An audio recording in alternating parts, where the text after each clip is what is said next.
There's a lot of people invested in this hat surviving for a few more years. Why has a Trinity women's head basketball coach worn the same San Francisco Giants baseball cap for the last 11 years, and why is it so special? But first, it's a three-peat for the Boerne Greyhounds, who are back in the state tournament for the third year in a row. The Greyhounds beat Stafford 50-32 in the regional final to advance to the UIL Class 4A state playoffs at the Alamo Dome. Boerne is 32-5 and will face 28-7 Houston, Washington, with the winner advancing to the 4A state final. Boerne was knocked out in the state semifinals each of the past two seasons. Last year to Wichita Falls Hershey, and the year before that to Huffman Hargrave, each by 6 points. Now the Greyhounds certainly looking to change that. So when did this squad know they were going to have another special season? Probably right when we got back from football.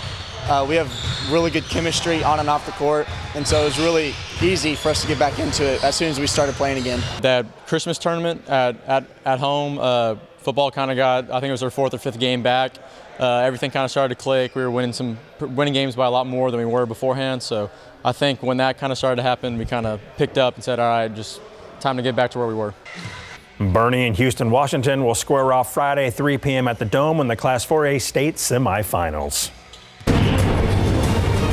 UTSA junior forward Jordan Jenkins was named the Conference USA Player and Newcomer of the Year on top of her first-team nod. The USC transfer leads the conference with 612 points, averaging 21.1 points per game, and she tops the conference with 218 rebounds. This is only the third time in conference history that one player earned both Player and Newcomer of the Year. Forward Alyssa Coleman was named to the All-Defensive Team, and Steele alum Sydney Love was named to the All-Freshman squad. Yesterday, we stopped by practice and talked with the team ahead of the Conference USA Championships, and riding a 4-game winning streak has given the Roadrunners a big boost of confidence.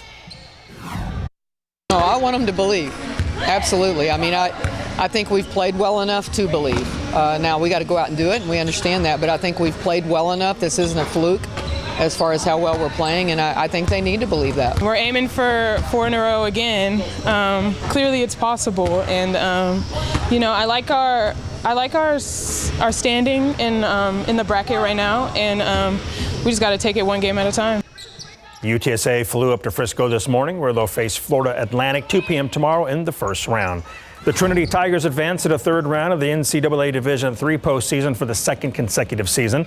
The Tigers are 28-1 overall and seeking their first national championship since the 2002-03 team. Head coach Cameron Hill, who's now in his 11th season as the Tigers head coach, is often seen wearing a San Francisco Giants baseball cap, and we asked him why. This was a gift from my athletic director, and I started wearing it really the moment I got here, and I'm just a superstitious guy. It's got a pretty good winning percentage, so it's going to ride until it falls apart. It's just the hat. I like the Giants, but it's not, it's not a fan thing. It's more of it's just a hat. That hat is certainly worn out. Now, hopefully that cap brings Trinity more good luck when they play at Tufts University Friday night in round 3 of the Division III playoffs. All right. Good luck to everybody. Yep. Thanks, Larry. We'll be right back.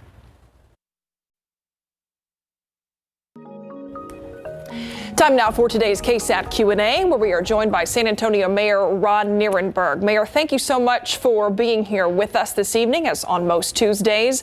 We want to start with a story that continues to get a lot of viewer reaction. At the end of February, a deadly dog attack on the city's west side, an 81-year-old man killed by those dogs. We ran a story today where we found out there were more than 100 calls to police over a 2-year span about a wide range of issues out that house, some of which were animal related, shots fired, fireworks, calls for child protective services. Can the city take action against a homeowner when there is such a history of issues like that?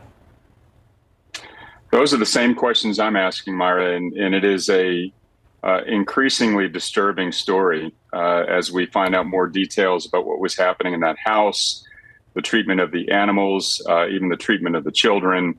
And that's what I want to know is when there's such an egregious flouting of the law in so many different respects, and really, well beyond being a nuisance, whether there are escalating penalties for that would have potentially giving officers more tools to work with to make sure something like this didn't happen. But those are the kinds of things that we are going to be addressing. We also have a session with our Animal Care Services strategic plan presentation coming up for council in a couple of weeks. That was scheduled prior to this incident, but there's a lot of questions being raised because of what we're learning about this house and the people living in it. Yeah, it seemed, I mean, neighbors tell us they almost felt like they were held hostage by these people that were living in this house, not only because of the dogs, because of so many other things that were going on there. What's your advice for homeowners who have, you know, a neighbor like this that they can't deal with, you know, just face to face? What is the best advice for neighbors? You know, the first thing obviously is get to know your neighbors, and if a neighbor is just not being responsive and you know, being a bad actor on the street or something like that, there are solutions to that, and that's when you begin to reach out to the authorities. Of course, if there's anything dangerous, if there's violence or evidence of that, feel free to call the police. That's what we want. We want people to report incidents so that we can keep them from escalating. But again, we've got to do our fair due diligence on this and find out why a lot of these warning signs were missed, and we ended up seeing a tragedy unfold a couple of weeks ago. What specifically are you looking for from Animal Care Services when you have this meeting that's coming up? I mean, are there certain things that you would like to see put into place? I know that you've talked to Animal Care Services, you've talked to different people since this tragedy. What are you hearing and what would you like to see done? Well, number one, I want to make sure that our Animal Care Services and the whole team, the volunteers, the advocacy groups, have the resources that they need to get the job done. We have a tremendous problem within our community, like so many others, but particularly here in San Antonio with regard to responsible pet ownership. And that starts with, things like spay and neuter programs. Are we providing the right level of resources to spay and neuter the animals that are out there? Are we providing the right educational opportunities for people who want to become pet owners so that they act responsibly? But we also have to have a very close look at the law. And we've already been in conversations with our state delegation, our legislators, to identify gaps and give ACS, the officers, more tools to seize animals who would become dangerous in the event that there's an issue, again, of an affidavit not being filed. But clear as day, there are animals who are being neglected, being abused, and ultimately turning into aggressive and dangerous animals. Mayor, I want to move on to another issue the City Council is going to address this week, the digital divide, the gap between people who have internet and who don't have internet access in San Antonio. A lot of people may not realize that gap is still as large as it is in 2023. What action does the city want to take? What steps to try to lessen that, to try to get access in places where the internet is not reachable right now? Right. Having affordable internet access is no longer a luxury, not in this day and age. And that was plainly evident during the disruption of the pandemic when kids couldn't do homework, for instance, and people couldn't apply for jobs, when a lot of things were knocked out of in-person activities and people went online. People who were not able to access the internet were really at a disadvantage. This is a utility in the 21st century. So we want to make sure that we are bridging the digital divide. We had an RFP go out. It's a national priority to make sure that folks who are on the other side of the digital divide have connectivity. And so we'll be hearing the results of an RFP focusing on, in particular, 26 census tracts in our community that have very poor or no connectivity, and the plan to address them over the course of the next 36 months in partnership with the ISPs who actually deliver that service. I want to follow that and maybe get it into a little more detail in the weeks to come. But let's talk about ARPA too. I know ARPA funding, you have some decisions to make on that this week as well. Yeah, we'll be hearing the report on small business assistance and making sure that we are again allocating the proper level of relief to both grow small business, but also deal with some of the impacts of the COVID pandemic and the disruptions economically that happened from there. As you know, there was a portion of the ARPA funds that had not been allocated yet. We'll be hearing some additional information about those recommendations in the coming days as well. So the ARPA, again, stands for the American Rescue Plan Act. So these are federal resources that came down to our community over the last couple of years to really deal with the fallout economically of the COVID-19 impact, as well as the public health infrastructure that we so desperately need to shore up in our country. That's what ARPA stands for in RFP, request for proposals. If anybody's got those on their municipal bingo cards, Yeah. right? Can you tell who used to cover City Hall? Can you tell that? Yeah. She's got all the lingo down. Doing a great job with the acronyms, Oh, Mara. thanks. Well done. A few things stuck from those years. Mayor, thanks so much for your time here. Thank you. Have a good night. Take care. We'll be right back.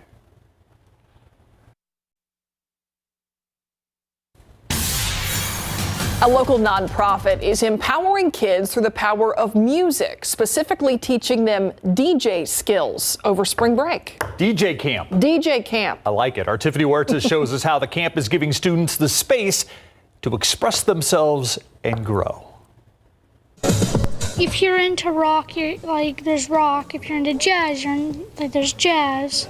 There's music for everyone, and that's what I like about it. 12-year-old Duke Cooper, who goes by DJ KSAT12, has been learning how to mix, scratch, and spin. I've learned how to do all of this, like the turntables and stuff like this, and I've also learned how to make music. When DJing, he enjoys watching people having a good time filled with smiles. It's pretty cool. I like it.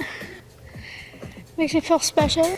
DJ KSAT12 has been learning from music professionals at the nonprofit The AM Project. We teach kids how to be music producers, DJs, and artists. The organization is hosting a DJ camp next week at the Little Carver Theater on the east side. We'll set up 10 individual stations, so 10 controllers, 10 computers, 20 headphones. We can teach 20 kids at a time. This spring break camp is not only helping students learn DJ skills, but it's building up their confidence. Just the ability to learn a skill and then stand up in front of an audience and perform that skill is a very big confidence boost for them. DJ KSAT12 says if you love music, this camp is for you. This place is great for being able to make music and learn how to do it. Tiffany Huertas, KSAT12 News.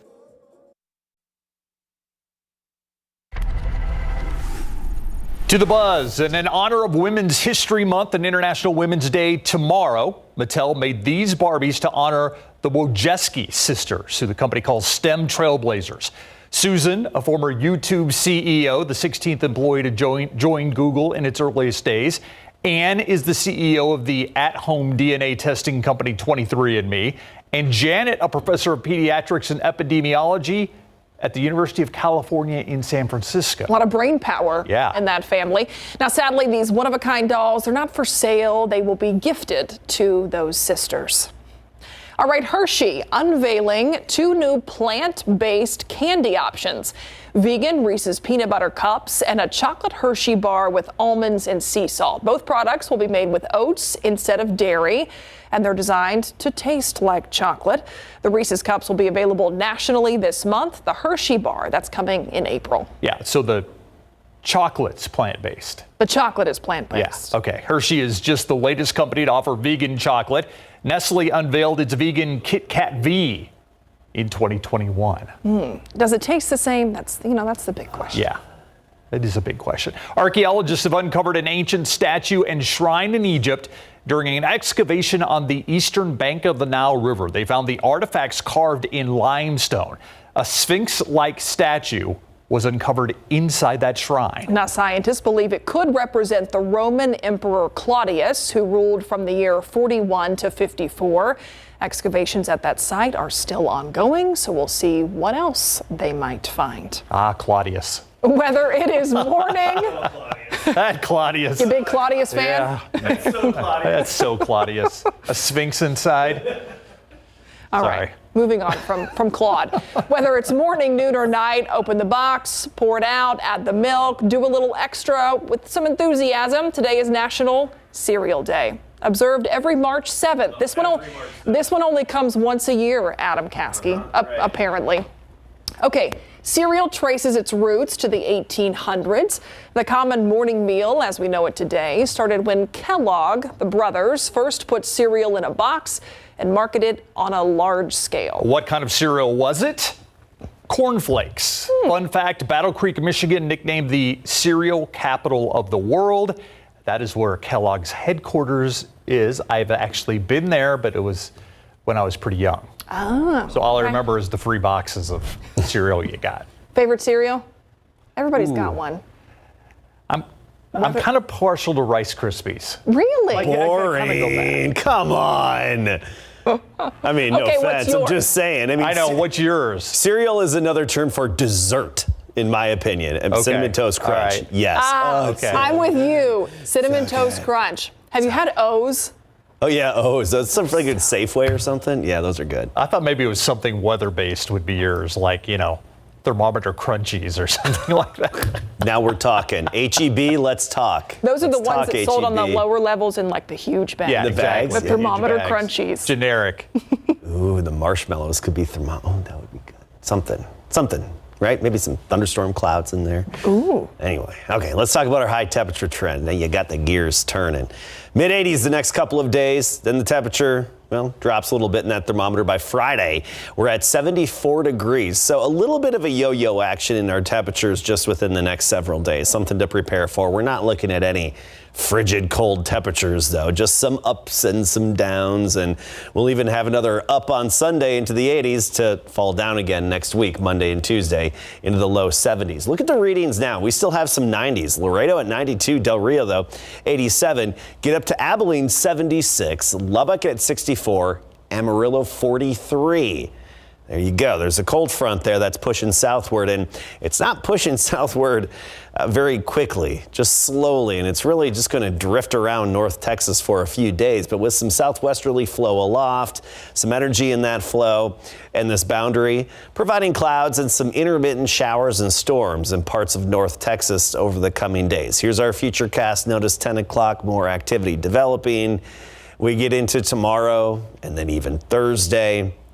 Near that front, we'll have some of those showers and storms. It takes a new front to really get that pushing southward and to pull some slightly cooler air into town. That new front's going to start dropping into the hill country Thursday night, then early Friday morning through San Antonio, and with it, the chance of a few showers and thunderstorms.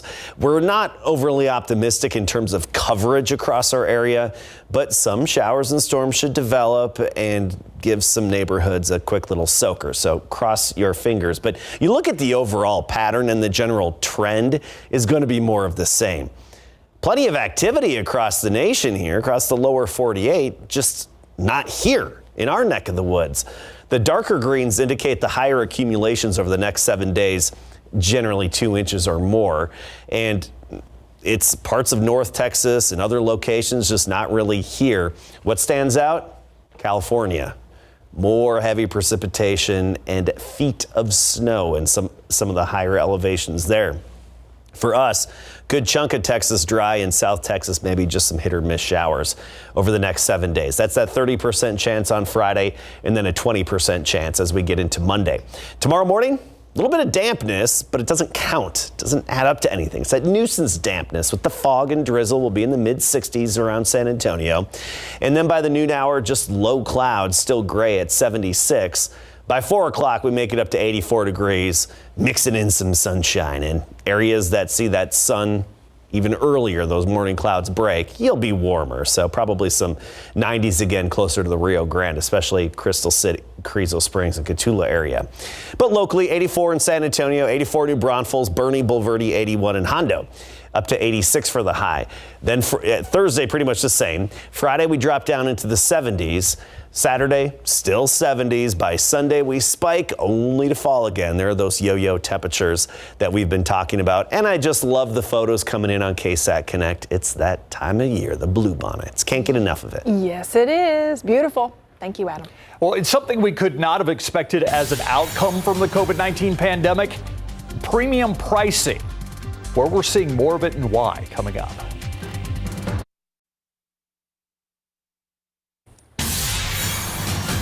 An outdoor rise in the sales trend known as premiumization Companies offering tiered versions of their products in an attempt to get customers to buy the most expensive one.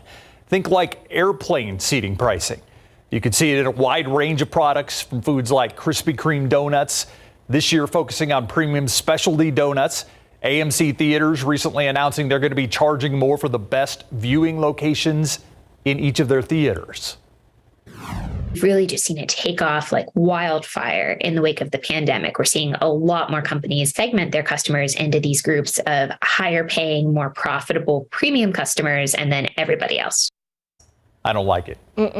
Even good old WD-40 now has a smart straw option that costs 9 cents more an ounce. If you want to upgrade to the bendy straw, it's going to cost you 20 cents more an ounce. Experts are unsure how long this trend will last. We'll be right back. Boo. That's all our time. Thanks for watching the news at 6. What did you say your favorite cereal was? Cinnamon Toast Crunch. And Cinnamon Toast. Maybe it's a tie. Good. I'm going to go with O's. That's it. Finally.